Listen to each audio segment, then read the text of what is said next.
Welcome to NACTV Reads the Banner. My name is Catherine Jasnick, and I'm one of the many volunteers that help create programming for our station. You may be joining us online, Neepawa Access Live, WCG 12, Channel 30 Direct Sightline, MTS, or Bell Express View. These broadcasts are made possible by our volunteers, staff, advertisers, and donations by viewers like yourself. If you enjoy what you see and hear, please consider supporting us by a donation or by volunteering. Contact our office at 204-476-2639 or nactv@wcgwave.ca. And today I'm reading the banner dated March the 3rd, 2017. And on the front page, we have the title, Breakfast Club Wraps Up Another Season. And a photo of a lot of people on there, and the caption underneath is the Neepawa Breakfast Club wrapped up for the season on February 22nd. The program started on November 23rd and was open to minor hockey players of any age group and skill level. Every Wednesday, players met at the Yellowhead Center and hit the ice for an energizing workout from 7 to 8 a.m. The kids had fun working on skill development with instructors Landon Cameron, Matt Lowry, as well as a small group from the Neepawa Natives Hockey Club. For a cost of $5, the children enjoy a hearty, warm breakfast prepared by head chef and organizer Jason Sumner. The affordable cost of the program would not have been possible without a generous donation covering the ice rental fee for the season. And that's such an excellent program. The Neepawa Town Council news from Tuesday, February 21st. Neepawa Town Council has approved the sale of 290 Davidson Street to Buds and Bloom. The daycare was one of three groups who submitted a tender to buy the property, the others being Bruce Brothers and CJ Radio. The winning bid from Buds and Bloom was one of two options they presented to council. The first option was for $5,000 for the land and the building as is. The second option was for $50,000, but for a cleared lot. Council accepted option 2 and will move forward in the near future in demolishing the existing structure. Buds and Bloom, who currently operate out of a 4,400 square foot location on Hamilton Street in Neepawa, have been working for over 2 years on a multi-phased expansion plan. The daycare has been looking at opening up a new facility, but also keeping their existing building operational. The town, which had owned the resource center since the mid-90s, announced back in 2015 that it was no longer financially feasible to maintain its stake due to increasing costs to bring the structure up to code. Heritage request. The Beautiful Plains Museum has been nominated as a municipal heritage site. If approved, that designation would protect the building from any significant alteration or demolition. A public hearing on the request would need to be held before the nomination could be approved. Neepawa and Area Heritage Week. As part of the Canada 150 celebrations, Council has established July 14 to 23rd as Neepawa and Area Heritage Week. This 10-day period will be an opportunity for citizens to participate in and celebrate each other's culture and heritage. Additional details on what events may be a part of the festivities will be made public over the next few months. General operating surplus. The town of Neepawa has accrued a $650,000 surplus in its general operating budget.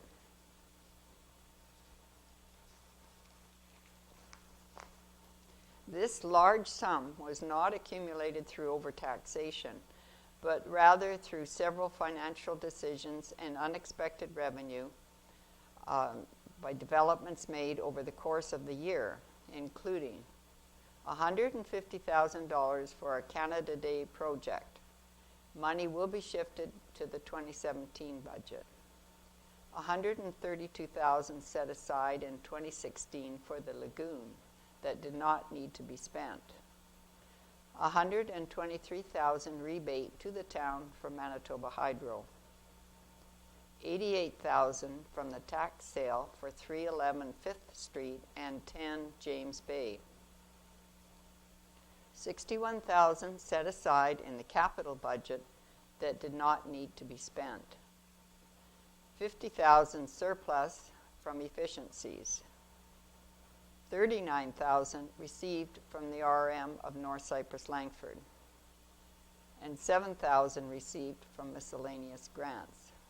These results are pre-year end and unaudited. Water sewer rate increase. Town Council has approved second and third reading on a water and sewer rate increase for later this year. Earlier this month, the Public Utilities Board approved a revised water and wastewater rate for the town, effective July 1st, 2017, 2018, and 2019. Before the increase is enacted, the town will embark upon informing the public on the upcoming change and how it impacts them. Changes to the rates will likely not be noticed by ratepayers until they receive their September water bill. This water rate decision has been a long time coming, as the town last received rate change approval from the pub back in 2008. That approval was for a 3-year phased-in approach, which concluded in 2011. Mayor's report. Mayor Adrian DeGroote started his report by referencing the 2016 population census results and Council's efforts on local development. DeGroote noted that Neepawa is in a situation that is prime for new development, and that hasn't gone unnoticed by Council. He stated that conversations are ongoing with various individuals in relation to a strategy moving forward. Mayor DeGroote then shifted the conversation to the upcoming budget and access to information to ratepayers. He said that administration are working on a number of tools that will make it easier to see how property taxes are distributed. These will be accessed through the Town of Neepawa website, much the same as the residential tax calculator found under the path of resident/property tax tabs.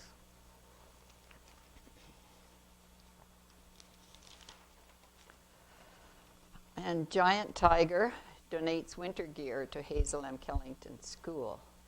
While it seems spring is in the air already in Manitoba, kids are still being bundled up with hats, mittens, and scarves before heading off to school, in case a cold snap is in store weather-wise for the region. At the beginning of February, Giant Tiger in Neepawa donated these essential winter items to Hazel M. Killington Elementary School to help meet the need for the school to have extra winter items on hand.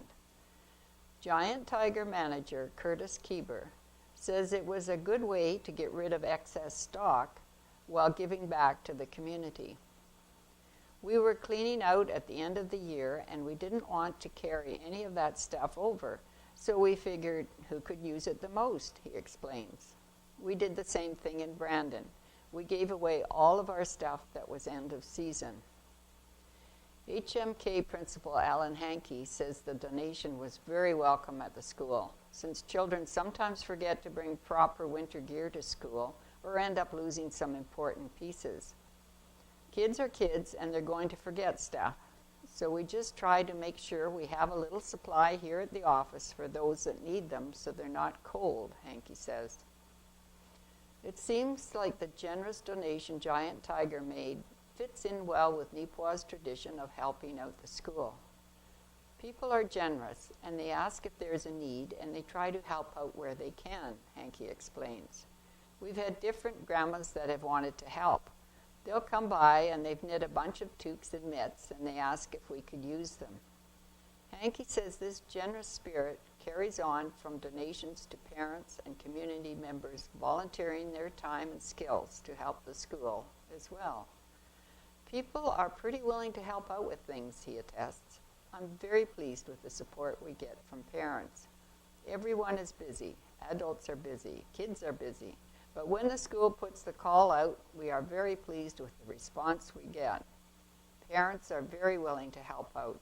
I think they want to be part of their kids' education and feel like they're helping out as best they can. That's just kind of small town living. A list of volunteer opportunities are published in the school newsletter throughout the year. Hanky says volunteers are always welcome to help out with things like vision screening, hot dog days at the library, and more. And that's very heartwarming to have that. And hospital growing with the town.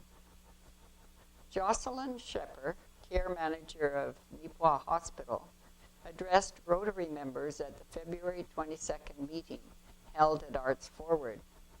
Shepard talked about the Neepawa Hospital and its services, including active surgery and maternity programs. The hospital has grown to see over 8,000 patients each year, and Shepard says they are expecting to deliver 100 babies in 2017. She also talked about their continued focus on recruiting to fill vacancies, especially in their nursing staff. And free tax program helps those with limited incomes. A free income tax preparation program approved by Canada Revenue Agency and using CRA-trained volunteers is coming back to Neepawa. Home Assistance Neepawa and District and has been very fortunate to have trained volunteers that have provided this free service for the last several years for clients on limited incomes. The Hand Office, located at 430 Brown Avenue, Neepawa, is the local drop-off and pick-up site for clients' income tax packages from 8:30 to 10 a.m. Monday to Friday, from early March to the end of April.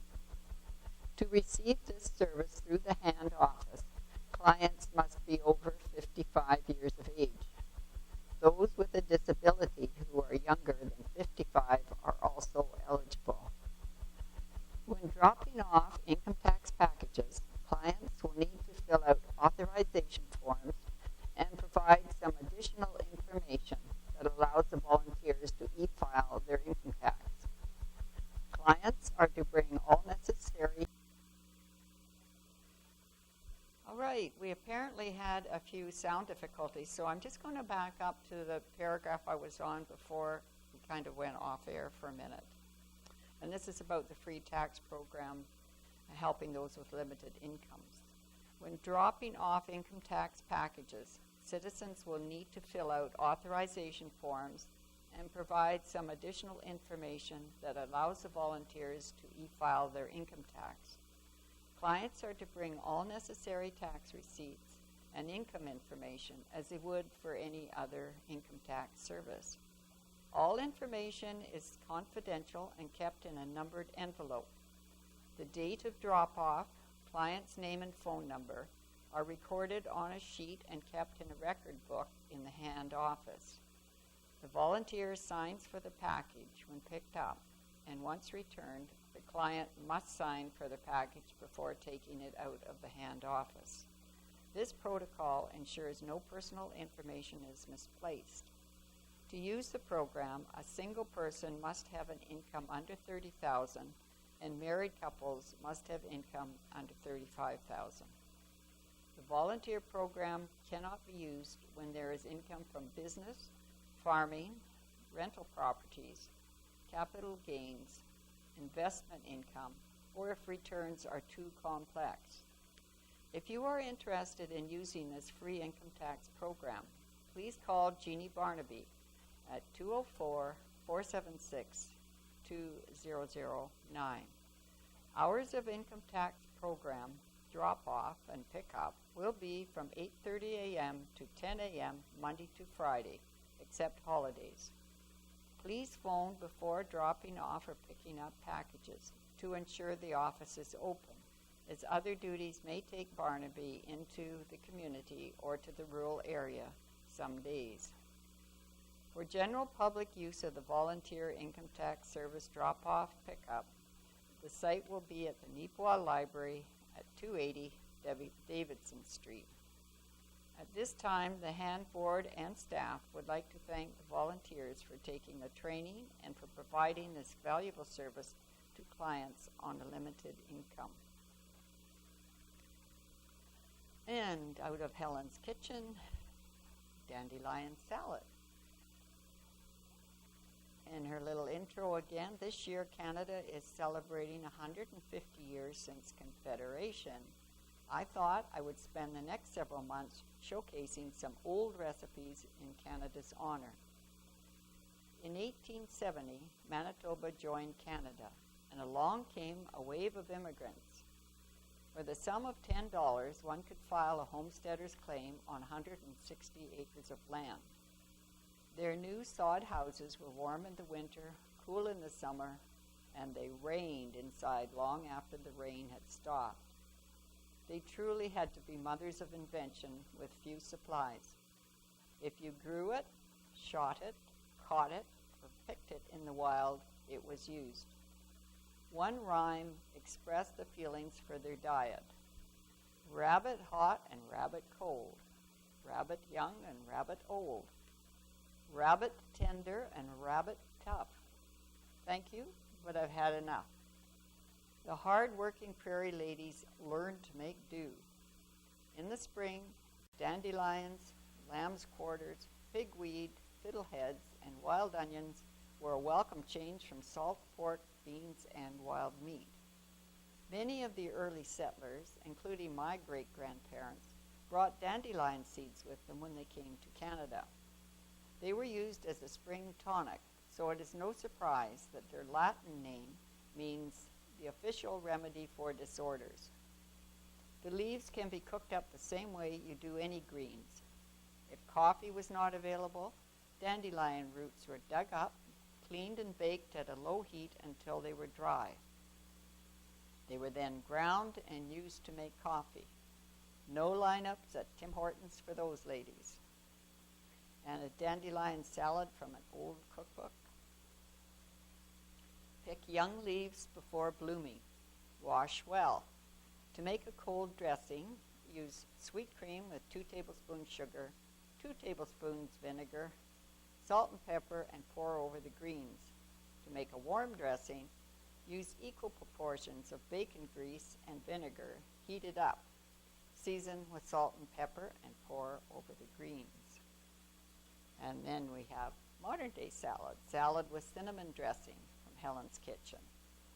The salad is 5 cups of lettuce cut into bite-sized pieces, 1 apple thinly sliced, 1 pear thinly sliced, 1 to 2 green onions sliced, and 1/3 cup pecans. The dressing is 1/4 cup of oil, 1/4 cup apple juice, 2 tablespoons apple cider vinegar, 1 teaspoon ground cinnamon, and salt and pepper to taste. In a large bowl, add the salad ingredients. Mix the dressing together, and it may take a minute to get the cinnamon mixed in. Pour over the salad, toss to coat, and serve immediately. Sounds quite yummy, actually. And showcase is always a fun time. Local talent will be on display next Thursday for NACTV's Showcase. Part talent show and part telethon, the annual event is the community access TV station's major fundraiser. Last year, they raised $7,000 and are hoping for more this year. Jean Borkart, NACTV's fundraising chair, explains that it's a wonderful opportunity to see some local performances, as well as support the station. The area as a whole has been very supportive. We need the community behind us to keep the station open, she said. Donations are accepted before, during, as well as after the event. People who view the station and like it have a chance to contribute and help out, said Showcase MC and NACTV board member Don Walmsley. Showcase will feature a variety of local performers of all ages, some of whom will be performing live at the Roxy, and some whose performances have been pre-taped to broadcast during the show. For Walmsley, it's a reminder of the variety shows common in the 1950s, 60s, and 70s. It used to be what TV used to be. It's right back to that. It's great fun and interactive TV. It's truly reality TV. While the performances are usually more musical in nature, Walmsley said that in the past they've had dancers, skits, and stand-up comedy. As long as it's tastefully done, he said, it's an open venue. It's always a variety, said Walmsley. He encourages anyone with a talent to take part. With NACTV broadcast on WCG Channel 12, MTS Channel 30, Bell Channel 592, and online at nactv.tv, the event also offers local performers a chance at a national and international audience. Performers have until Monday, March the 6th, to sign up. Burkhardt encourages people to come to the Roxy and watch the event live, adding it's great for the performers when there's an audience there to clap and show their support. Donations can be made in person during Showcase or through the NACTV studio by mail at Box 1657 or in person at 423 Mountain Avenue in Neepawa.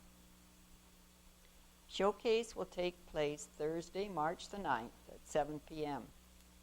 Viewers can watch it live at the Roxy Theatre in Neepawa, on their televisions on WCG Channel 12, MTS Channel 30, Bell Channel 592, or online at www.nactv.tv.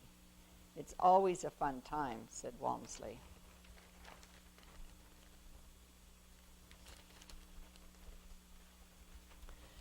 And A Tale of Two Canadas by editor Kate Jackman Atkinson on her column on My Perspective. Did you know that Canadian cell phone users have one of the fastest mobile networks in the world? Neither did I, because I'm usually struggling to find more than 3 bars of service. Last month, OpenSignal released their annual State of Mobile Networks report, which found that Canada had the 11th fastest network in the world, faster than the US and the UK, faster, in fact, than many European countries. OpenSignal is an application that users download to help them find networks, towers, and improve their connection. It also monitors their usage and then aggregates that information for reports on characteristics like network speeds and Wi-Fi usage. The speed report is an average of all of the mobile data connections a user experiences, which also means it effectively measures how much of the user's networks have been upgraded to the faster 4G technology. The end result is a more accurate picture of real-life network performance. Now, the problem is that this belies the challenge of access faced by many Canadians outside major urban centers. I conducted an OpenSignal speed test on my phone sitting at my desk. The test registered a download speed of 1.5 megabytes per second and a combined speed of 3.53 megabytes per second. For some context, the national average speed, the one that contributed to Canada's top placing, was an average of 20.26 megabytes per second. Even their slowest country, Costa Rica, had an overall speed of 2.69 mbs, and you only have to go 4 from the bottom to get to Sri Lanka, which has a combined speed of 3.96 megabytes per second. Canada's data was based on 289 million measurements from 15,272 users, almost all of whom must be urban dwellers. Another likely cause for the discrepancy is the fact that Canada's network information was only based on service experienced by users across the 3 national networks, Bell, Rogers, and TELUS. As most people within our coverage area know, only one of those, Rogers, has any kind of presence beyond the province's major cities and some stretches of Highway 1, though that will change as Bell's purchase of MTS becomes finalized. Even the networks that do have a strong presence in the province have dead zones in what could hardly be considered remote locations. Those traveling between Minnedosa and Brandon will be familiar with the common sound of silence when a call is dropped, or the similar frustration of trying to check your email on portions of Highway 1 between Brandon and Winnipeg. This high-speed experience enjoyed elsewhere in the country comes at a high cost to all users. According to data released by the CRTC last year, Canadians pay among the highest rates for their cell phones. This finding came from the 2016 Nordicity Group price comparison, which examined prices of different categories of mobile services in major cities in Canada, the US, Australia, UK, France, Italy, Germany, and Japan. The report found that Canadians paid the most for the most basic level of service examined, which is 150 minutes of talk time, and paid the second highest rates in all other categories but one. At least urban Canadians are getting their money's worth. For now, at least, the federal government and the CRTC are on the same page when it comes to a continued need for infrastructure investment. On December 21st, the Canadian Radio, Television, and Telecommunications Commission put broadband internet into the same category as landline telephones, announcing that it will now be considered a basic service. The CRTC also announced speed and access targets for both fixed and mobile broadband services, a category into which today's smartphones fall. At least there's some good news for rural cell phone users staring longingly at the high-speed networks other Canadians are riding. And that's very, very true. And Rita Friesen's Homebodies column, today it's entitled Thinking About Spring. Topics for spring conversations include gardening, spring cleaning, and summer plans. So, in that order, chatting about prairie gardens, I thought about ground cherries. I recalled that in my mother's garden, they self-seeded from year to year. The vegetable is related to the nightshade family. Tomatoes, Cape gooseberries, Chinese lanterns. They are also known as husk tomatoes. There was a time when the Chinese lanterns self-seeded in my garden, becoming noxious, and I thought for a moment that I had ground cherries. Some describe the taste as citrusy, and some as pineapple. Not at all like a tomato in my experience. The fruit is a bright orange-yellow, encased in a sandy-colored papery husk. The topic came up while my friend was studying the catalog from Heritage Harvest Seeds, based out of Carman. Bottom line is that an order of these were included in the order. Aunt Molly, a Polish heirloom prized for its blemish-free fruit, good size and wonderful flavor. The plant thrives in patio containers, and I will find room for some. Having thoroughly discussed the ground cherry and its place in my memory as well as in my garden, I was delighted to have one garnish the creme brulee dessert served at my birthday supper up at the Elkhorn Resort. It tasted just as wonderful as I remembered. Double service on this topic. I started spring cleaning this week, and that means that I have begun a long-stalled project. The paneled wall in the spare bedroom now has the oil-based undercoat required before painting. Should have waited a little longer on that one. The stench of the oil-based paint permeates my home. A candle is burning, but so far I do not have a headache or upset stomach. Borderline, but not mature or full-blown. The longer hours of daylight have revealed a cobweb, doggy breath on the picture window, and more dust bunnies than any 2 rabbits could have produced. Stay tuned for summer plans. I don't know if I am coming or going. In truth, I am doing both. A holiday to France is in the planning stage, with family to visit family, another to the East Coast, one place I truly desire to revisit. I will host family this summer, from far and near. Our summer is just long enough to get everything done. I think we're all looking forward to summer, even spring.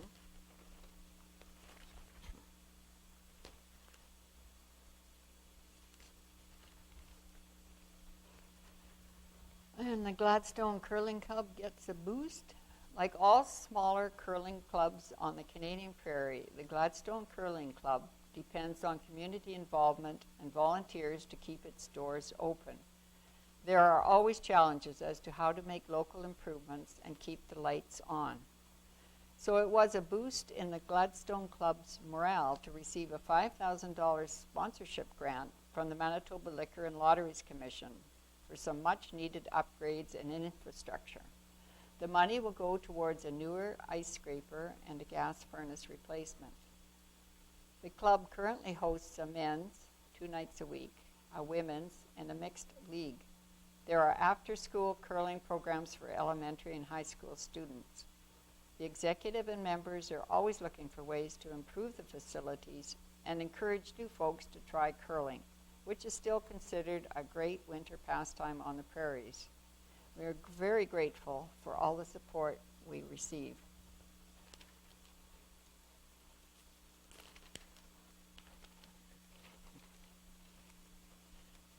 And my French is not that good, but this next article is entitled Soirée Fléchée.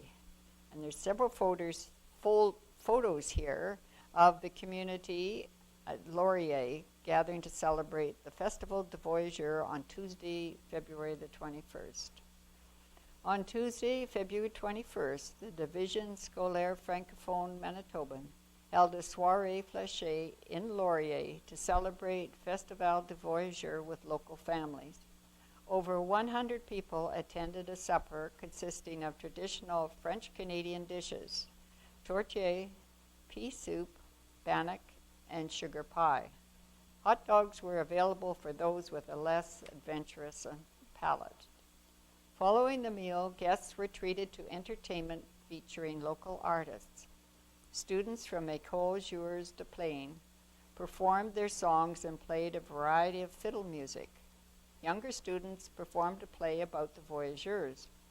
An Aboriginal dancer from Notre-Dame-de-Lourdes entertained the audience with a variety of Aboriginal dances and explained the importance of dance in her life.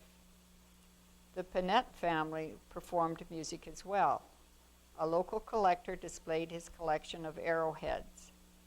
There were horse carriage rides to École Joueurs de Plaine, where a teepee was set up and visitors were treated to Aboriginal teachings. Maple sugar taffy was available for people to taste as well.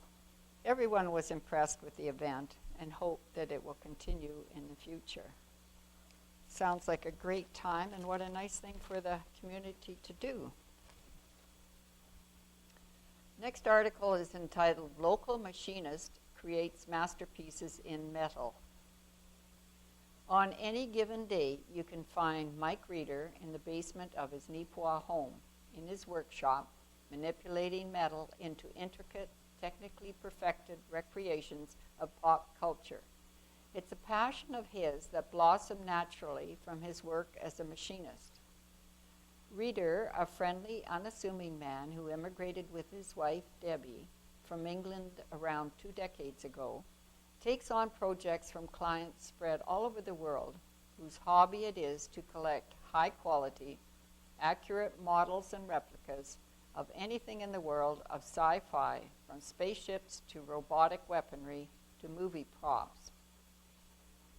It's a hobby that takes up a lot of his time but can pay well, especially since he started doing it full-time about a year ago. Previously, he set aside his evenings to hone his craft. 17 years ago, I went to a hobby show in Brandon and met up with some people who found out I was a machinist, Reader explains. They asked if I could make them some various parts for a project they were working on.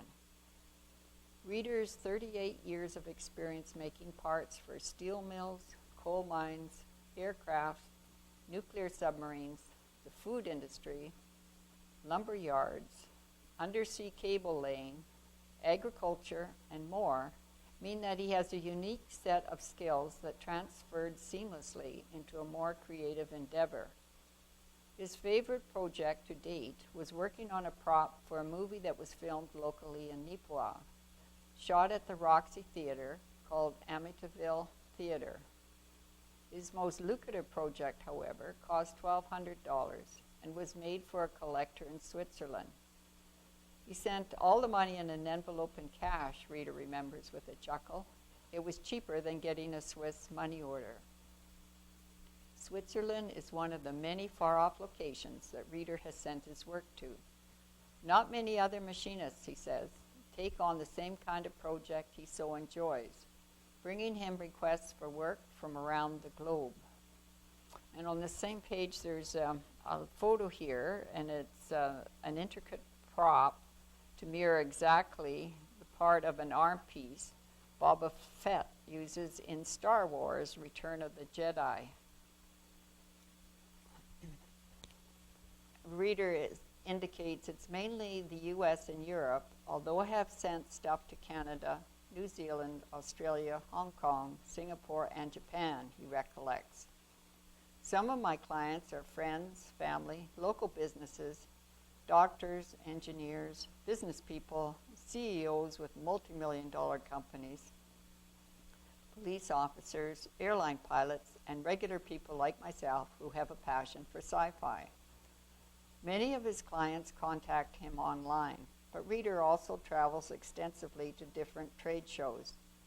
Just last year, he and his wife were in Louisville, Kentucky, and they plan to head there again this year, as well as stop in at a trade show just outside of New York City this July. Reader encourages other artists to unleash their creativity and to challenge themselves with new endeavors. Be adaptable and flexible, he advises. Don't put all your eggs in one basket, as the product you make now may not be popular months from now. Diversify into other fields out of your comfort zone. And finally, always give your customers good value for their money. Above all, says Reader, make sure that you enjoy what you do. And a couple of other photos here indicate much of his work is very small and intricate. And left are attachments for different replica spaceships he has built, and same above on the right. And they've got I do not know whether that's a loonie. It could be a loonie there to show you the size, and they are very small and intricate. And he also had a 12-inch Eagle ship that he's working on from the cult classic Space 1999. It was made in Britain in the 1970s. And he still needs to paint the ship, but again, it's very, very intricate work. And a midwinter musical. An evening of music provided by local choirs and musicians took place at Waldersea Christ Lutheran Church on Saturday, February 25th. Donations from the event will be split between South Mountain Refugee Sponsorship and Canadian Food Grains Bank. And the photo above left is the Waldersea Choir providing uplifting songs during the midwinter musical evening. And the top right photo shows Raymond Rossnagel on the violin and Viola Burkett on the accordion performing at Saturday's midnight musical evening. And at the bottom, the Erickson Lutheran Church Choir. Sounds like that would be a lovely evening. We're going to go to the obituaries now. First obituary is Evelyn Ruth Verrigan, née Welpton. Evelyn Verrigan passed away on February 21st, 2017 in Winnipeg after a brief illness. Evelyn was born on March 23, 1933, near Mentmore, Manitoba. Her parents were Wilfred Nelson and Frances Annie Rogers Welpton. Evelyn's grandparents settled in the area in the late 1800s, tracing their roots to Somerset and Dorset counties in southwest England and to Ireland. Evelyn lived the life of a farm girl through the 1930s and 40s. She attended the one-room Gordon School with her older sister, Thelma, later graduating from Neepawa Collegiate in 1951. She attended Teachers College in Winnipeg from 1951 to 1953. There she met Frank Verrigan from Benito, Manitoba, whom she married on August 15, 1953. Evelyn and Frank taught school in rural Manitoba for a number of years, never pausing more than a year or two at each location. Evelyn's teaching career fell by the wayside after the birth of her two sons, Richard in 1958 and Howard in 1960. By the early 1960s, Frank was a school superintendent for the Department of Indian Affairs, which led the young family to take up residence in several remote locations in the north, including Norway House, the Paw, and Cross Lake. In 1970, the family moved to Winnipeg, where they lived until the mid-1980s. After Frank's retirement, the couple spent several years traveling in their Airstream trailer, and then they moved to Benito to be closer to the family. Frank passed away in 2001, just as he and Evelyn were preparing to move into a new house in Winnipeg. Evelyn lived by herself in this house for over a decade, where she enjoyed many summer vacations with her grandchildren, swimming in her outdoor pool. With advancing age, Evelyn moved into an assisted care home in 2013. Like her parents before her, Evelyn was always on the go. She enjoyed traveling, reading, painting, poetry, plays, music, and people. She brought a spirit of optimism to everything she did and was dearly loved by everyone who knew her. In her retirement years, Evelyn wrote a series of books describing her life growing up in rural Manitoba. She also produced paintings of the places she had lived, including her family's farm and communities in northern Manitoba. Evelyn's son Richard lives with his wife Allison in Mississauga, Ontario. Their two children, Lawrence and Lisa, attend university in Toronto. Evelyn's son Howard and his wife Peggy live in Wisconsin with their sons Devin and Nolan. Memorial services were held on Saturday, February 25th at the United Church in Neepawa. She is buried in Riverview Cemetery next to her husband. She will be dearly missed by all who knew her. And Robert Melvin Park passed away Saturday, February the 18th, 2017, at the Health Sciences Center, Winnipeg, at the age of 73 years. Melvin was born on June the 17th, 1943, in St. Rose, Manitoba, to William and Dorothy Denholm Park. He lived in Laurier, Manitoba, until his mom's passing, when he and his sister Eleanor moved to the farm in Tenby, Manitoba, with their uncles Percy and Phil and grandmother Denholm. Melvin was raised on the farm, joined the Navy at the age of 18 years old during the Cuban Missile Crisis. He was on leave in Halifax, Nova Scotia, when they were called to battle stations, but fortunately it was called off. After the Navy, he became a journeyman carpenter and worked a variety of jobs across the prairies. For a while, he tried his hand at working in a meatpacking plant in Calgary, before getting back into carpentry at Atco Trailers in Calgary as a finishing carpenter until his retirement in 2008. At this time, he returned to Manitoba and settled in Plumas. He reacquainted with many friends from his younger years, and he greatly enjoyed tending his garden every year, reaping the rewards of his labors and sharing with friends and neighbors. He had a passion for photography and was well known in the area for his nature photos, especially birds. Melvin was predeceased by his parents, William and Dorothy, and sister Eleanor. He is survived by nieces, nephews, and friends.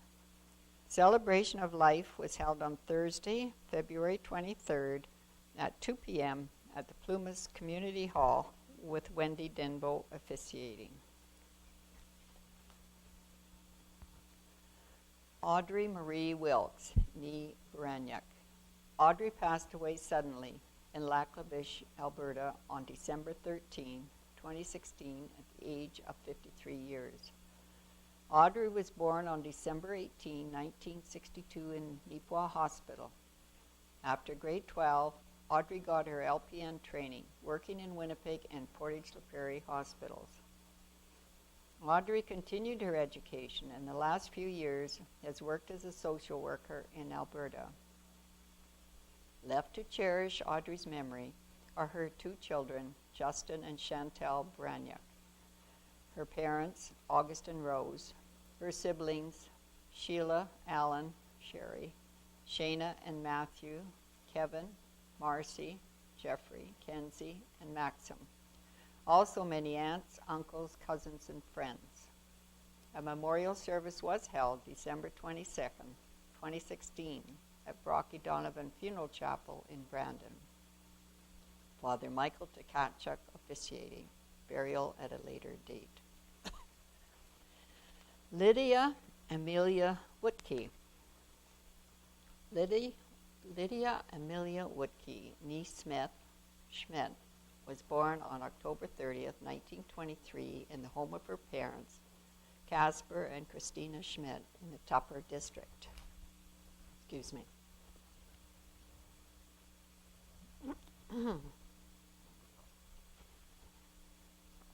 Lydia was received as a child of God in holy baptism on November 25th, 1923 at the Zion Lutheran Church in the Tupper district.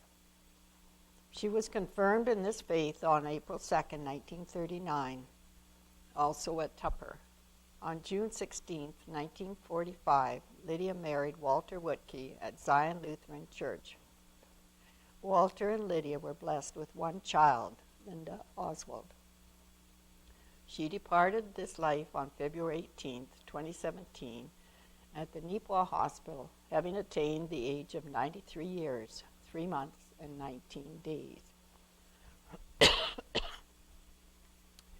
Lydia received her education at the Maitland School.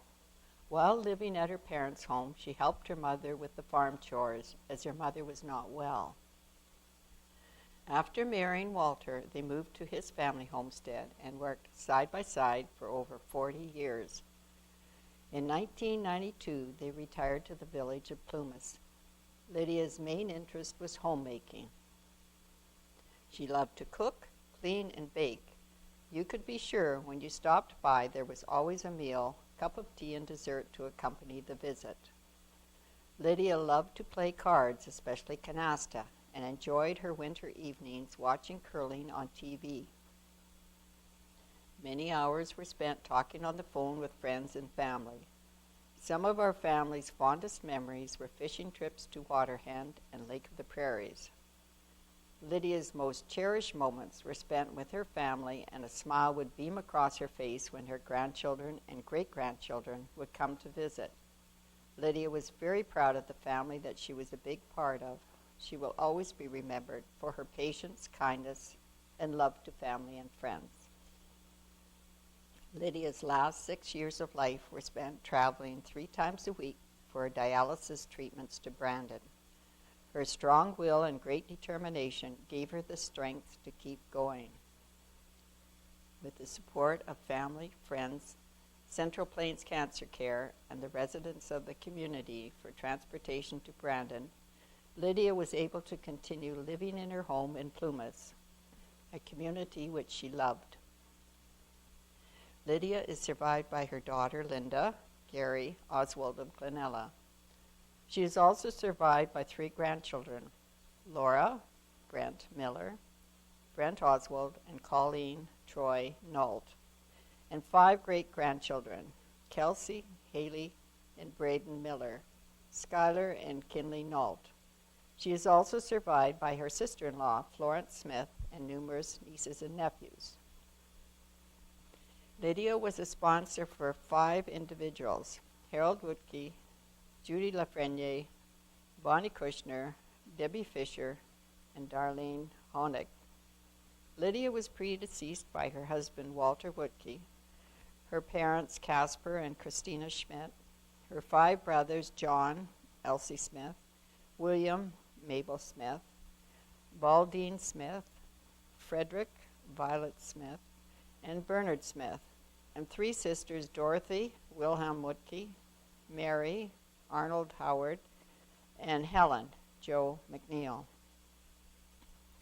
Viewing at Clark Funeral Chapel, Gladstone, held on Tuesday, February 21st at 7 p.m. Funeral service at Zion Lutheran Church, Plumas, held on Wednesday, February 22nd at 2 p.m. with interment at the Plumas Cemetery. Pallbearers were Richard Smith, Don Smith, Mervyn Smith, Murray Smith, Brent Smith, and Howard Buffy. Everyone in attendance is considered honorary pallbearers. In lieu of flowers, donations may be made to the Zion Lutheran Church, Plumas, or Central Plains Cancer Care. And those are the obituaries.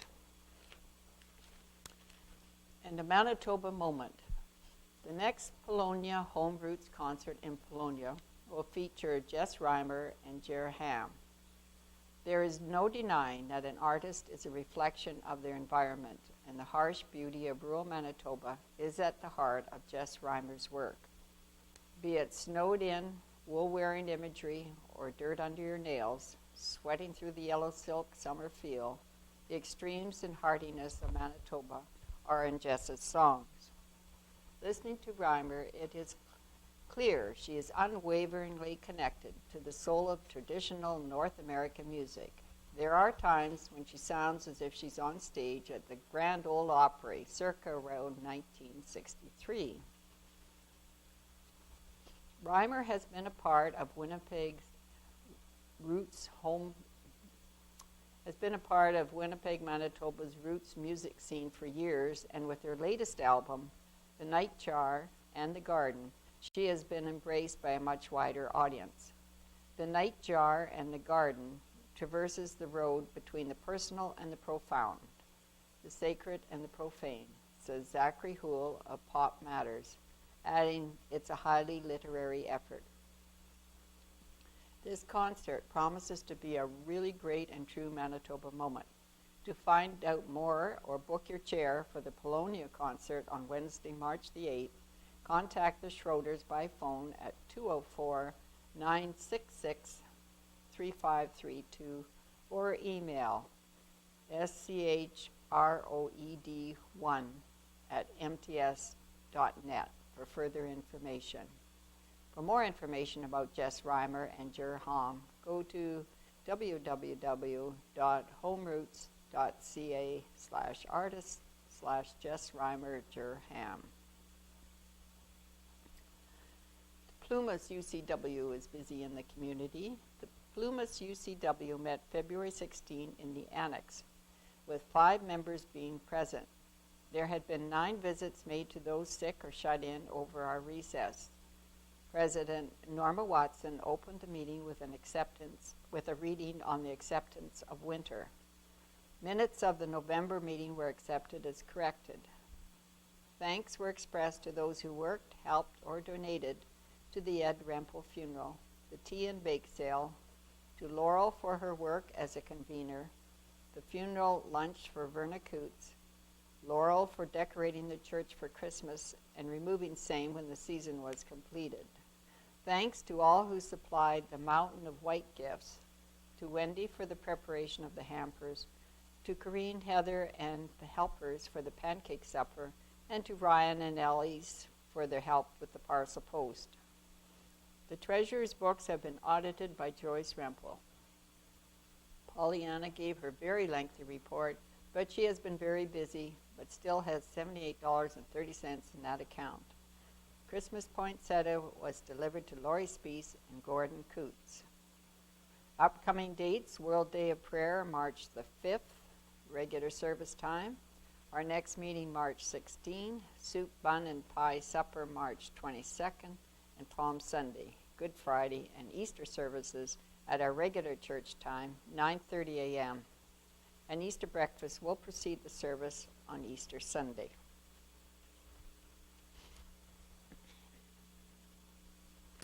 We're not going to be getting through all the sports today, but those that we don't will be read for the Neepawa Press Day on Tuesdays.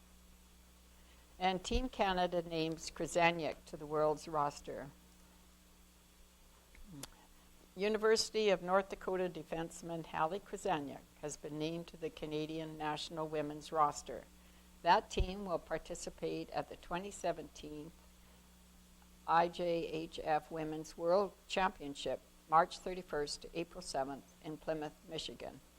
This will be the third World Championship for the senior from Neepawa, having previously won silver with Canada at both the 2015 and 2016 championships. Krzyzaniak currently leads UND with a plus-minus rating of plus 15 and is tied for defensive scoring on the team, with 5 goals and 13 assists. Through her 4 years at North Dakota, she ranks as one of the top scoring defensemen in program history, ranking third for career defensive points with 58 and second in defensive assists with 44.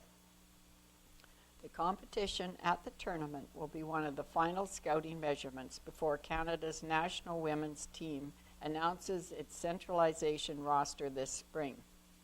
Canada will open the 2017 IIHF Women's World Championship against the United States on March 31st and also faces Finland on April 1st and Russia on April the 3rd in the preliminary round.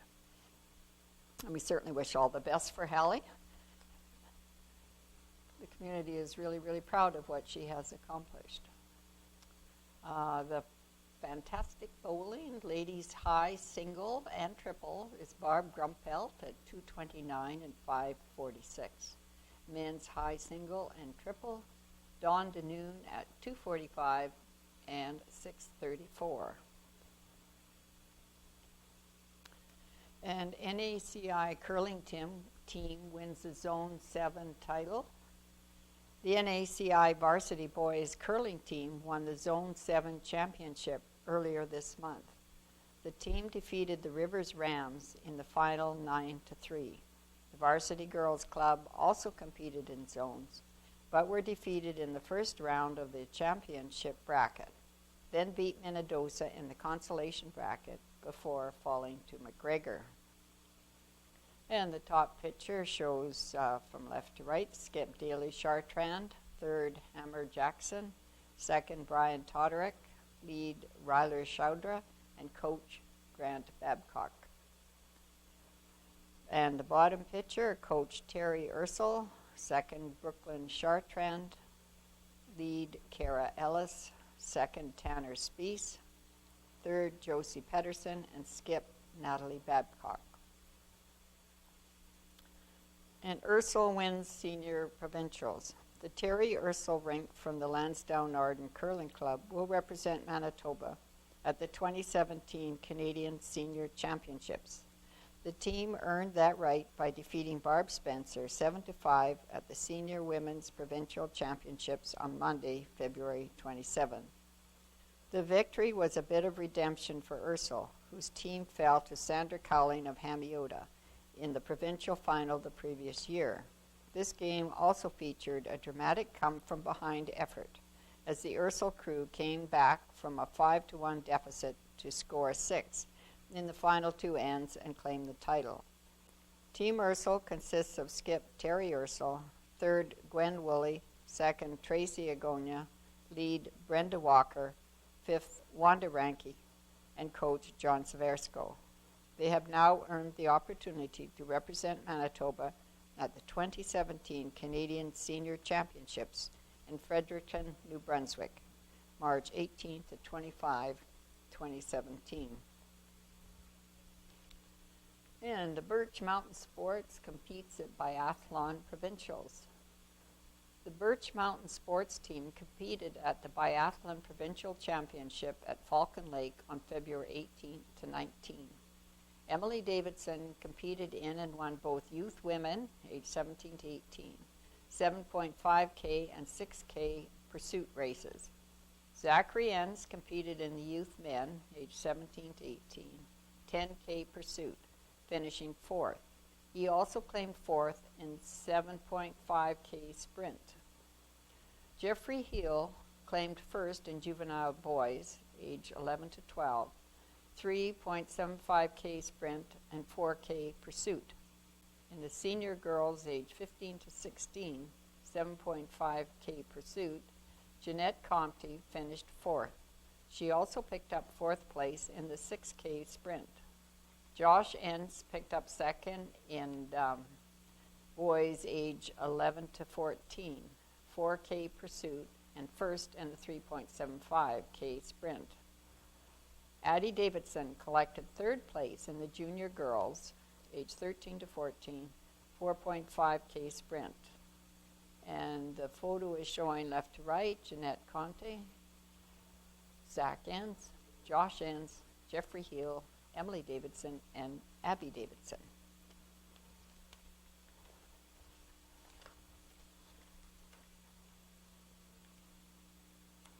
Back to the natives here.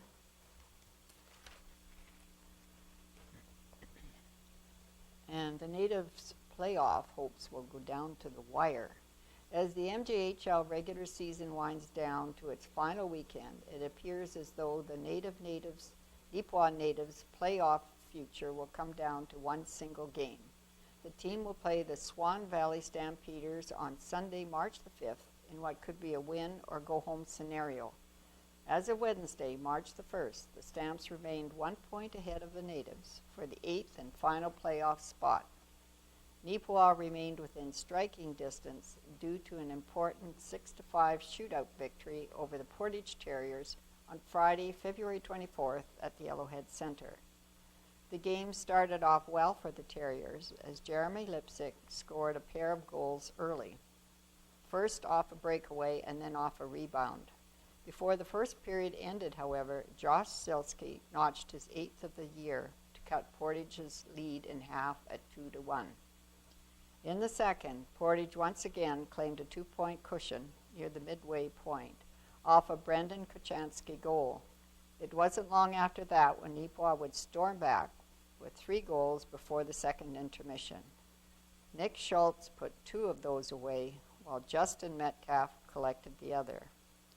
Once the third period began, Neepawa kept the pressure on early. That paid off as team captain Reagan Buchanan added to Neepawa's lead, making it 5-3. Portage fought back, however, with a quick pair of goals to tie the game and make things tense to close out regulation. The 5-minute overtime session featured several chances, but neither team was able to score. It would then take 9 rounds in the shootout to decide the winner, as Neepawa's Griffin Schwalabogi would be the hero, potting the game winner and temporarily pushing the Natives into the playoffs. The next night, the Natives traveled to Portage to once again face the Terriers. On this night, it was the Terriers who were able to bounce back, earning the 5-3 win. Nolan Richards scored a pair of goals while Peyton Malcolm secured the other. That loss, combined with a Swan Valley win over Verdun on Sunday, February 26, knocked the Neepawa back out of the playoffs by a single point. Neepawa's final road game of the regular season was in Winkler on Tuesday, February 28th, against the Flyers. Winkler would score a pair of goals while keeping Neepawa off of the scoreboard, claiming the 2-0 win. With these results now in the books, Sunday night's tilt at the Yellowhead Center with Swan Valley now has an added layer of importance, as one team will continue their pursuit for the MJHL's top prize, the Turnbull Cup, and the other will go home. And Neepawa is standing 9th place in the MJHL standings, and hopefully that will go up. thank you very much for listening. Please tune in to us next week, and that is the Neepawa banner. Thank you very much.